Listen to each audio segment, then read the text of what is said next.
నమస్తే, welcome to our channel. నేను మిషాల్ని.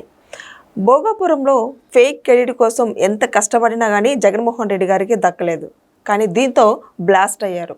ఇదే ప్రచారం సోషల్ మీడియాలో జరుగుతుంది. దీని మీద ఇంకా దాని వెనుక ఉన్న కారణాలు ఏంటి, దీని మీదే పూర్తిగా విశ్లేషించడానికి మనతో స్టూడియోలో ఉన్నారు సీనియర్ జర్నలిస్ట్ డాక్టర్ కనకదుర్గ గౌడ్లమణి గారు ఉన్నారు. వారిని అడిగే విషయాన్ని తెలుసుకునే ప్రయత్నం చేద్దాం. నమస్కారం మేడం. నమస్తే అండి. ఎట్టకేలకు భోగాపురం ఎయిర్పోర్ట్ అనేది ప్రారంభోత్సవం జరిగి అయిపోయింది. దానికి ముందు జగన్మోహన్ రెడ్డి గారు ఎంత కష్టపడ్డాడో అసలు ఫేక్ ప్రచారం చేసుకుంటూ ఇది లాస్ట్కి వచ్చేకి బ్లాస్ట్ అయిపోయింది జగన్మోహన్ రెడ్డి గారికి. ఏంటి మేడం దానికి ముందు చేసిన ప్రచారం అంతా ఏంటి, దాని వెనుకున్న క్రెడిట్ కొట్టేయాలనుకున్నాడు, ఆ క్రెడిట్ కాస్త రివర్స్ అయింది. వీరికి రివర్స్ టెండర్స్ అలవాటే కదా. ఇప్పుడు పోలవరం విషయంలో, తర్వాత భోగాపురం ఎయిర్పోర్ట్ విషయంలో రివర్స్ టెండర్స్ వేయించాడు అప్పట్లో 2019లో. ఎందుకని? కమిషన్ కొట్టేయడానికి. సో ఇవాళ అసలు మీరు భోగాపురం చరిత్ర తీసుకుంటే, భోగాపురం అంతర్జాతీయ విమానాశ్రయ నిర్మాణం అంతా మా హయాంలోనే జరిగింది, మేమే శంకుస్థాపన చేశాము అంటాడు. ఒకసారి మీరు చరిత్రలోకి వెళ్తే మీకు 2015 నుంచి 2019 వరకు 9 జీవోలు విడుదల చేసి చంద్రబాబు నాయుడు గారు భూసేకరణ చేసి అనుమతులన్నీ తెచ్చుకొని జిఎంఆర్కి అప్పగించి పని మొదలుపెట్టే టైంలో మీకు తెలుసు జగన్మోహన్ రెడ్డి ముఖ్యమంత్రి అయ్యాడు. అయ్యాక ఏం చేశాడు? జిఎంఆర్కి క్యాన్సిల్ చేసేసాడు. భోగాపురం విమానాశ్రయ పనులు వాళ్ళకి అప్పచెప్పినవి క్యాన్సిల్ చేసేసాడు. ఎందుకు చేశాడు? దానికి కారణం విజయసాయి రెడ్డి.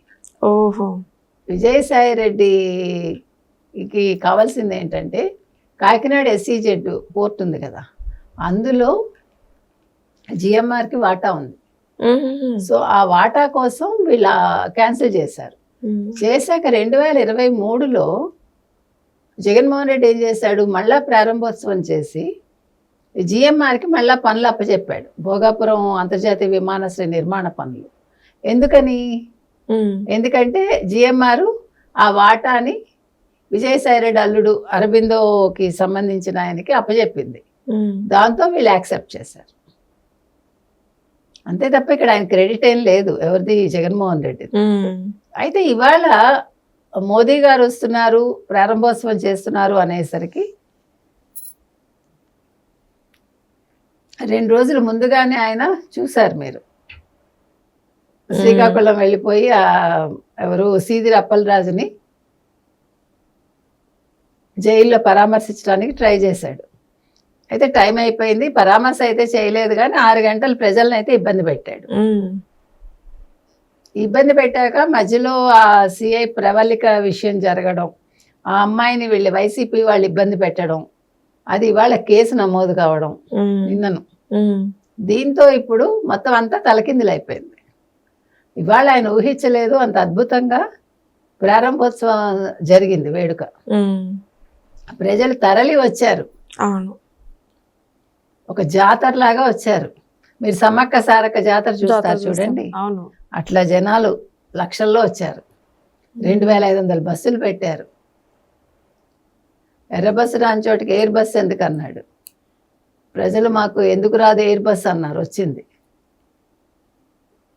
మీకు ఏంటి, వైజాగ్ ఎయిర్పోర్ట్లో ఈగలు తోలుకుంటున్నారు, అక్కడే ప్యాసింజర్లు లేరు అంటే విమానాశ్రయంలో విమానాలు లేవు, వెళ్ళేవాళ్ళు వచ్చేవాళ్ళు లేరు అన్నాడు.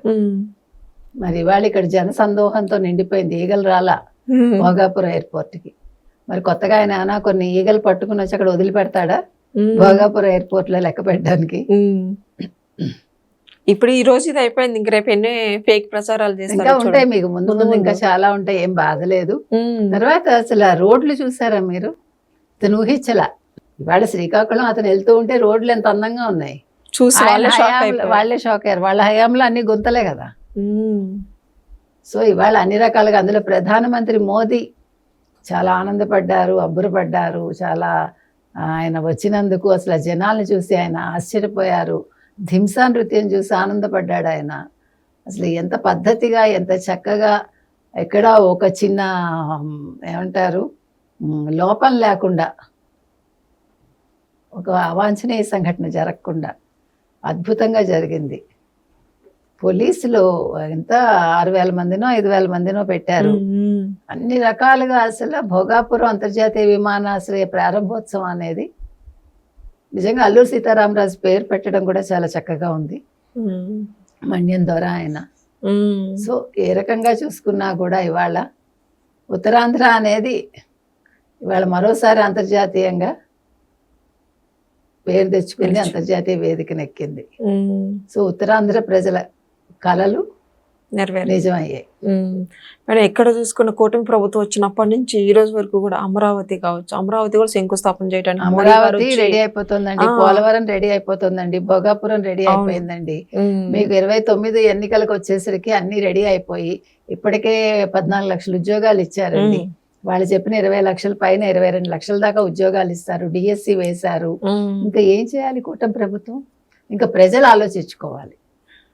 టైంకి జీతాలు ఇస్తున్నారు, టైంకి ఫస్ట్ పెన్షన్ పడుతుంది, పెన్షన్ పడుతుంది. ఫస్ట్ ముందే పడుతుంది కొన్నిసార్లు.